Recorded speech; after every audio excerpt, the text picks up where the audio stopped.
حیدر حیدر عمل آخر حیدر. گزارش ہے وہ آئیں اور اپنا نذرانہ عقیدت پیش کریں. تو نذرانہ عقیدت کیوں کہا گیا؟ کیونکہ یہ ہم نے تیار کیا ہے، شاعری، نوحہ، کلام. تو جو ہم تیار کرتے ہیں وہ عقیدت ہے، جو وہ تیار کر کے بھیجتا ہے وہ عقیدہ ہے. لہذا کبھی یہ نہیں کہا جاتا تلاوت قرآن کے لیے کہ وہ آئیں اور تلاوت قرآن کا نذرانہ عقیدت پیش کریں، کیونکہ وہ تو عقیدہ ہے جو پیش کر رہا ہے قرآن. جو ہم پیش کرتے ہیں وہ عقیدت ہے. تو جو ادھر سے آئے وہ عقیدہ ہے، اور جو ہم پیش کریں وہ عقیدت ہے. یا جملہ بدل کے کہہ دوں، کعبہ عقیدہ ہے، مسجد عقیدت ہے. اور بدل کے کہوں، کربلا عقیدہ ہے، تعزیہ عقیدت ہے. یہ ساری چیزیں انہی مجلسوں میں ہمیں سمجھنا ہے. اسی طرح شہادت جناب قاسم عقیدہ ہے، مہدی عقیدت، اور پہلی منزل پر عقیدہ ہے جسے راسخ کرنا. راسخ کرنا ان معنوں میں جسے صداقت کے ساتھ نافذ کرنا. تو اب مہدی جناب قاسم کی، یہ لفظ مہدی کیا ہے؟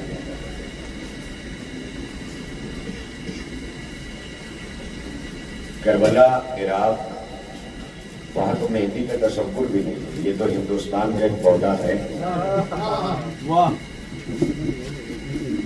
مگر چونکہ کربلا کے اثرات دور دور تک ملکوں الگ الگ تہذیبوں میں، الگ الگ سبھیتاؤں میں، الگ الگ کلچر میں ہر طرف پہنچے، جن کا عقیدہ اسلام بھی نہیں تھا وہ بھی کربلا سے پربھاوت ہوئے.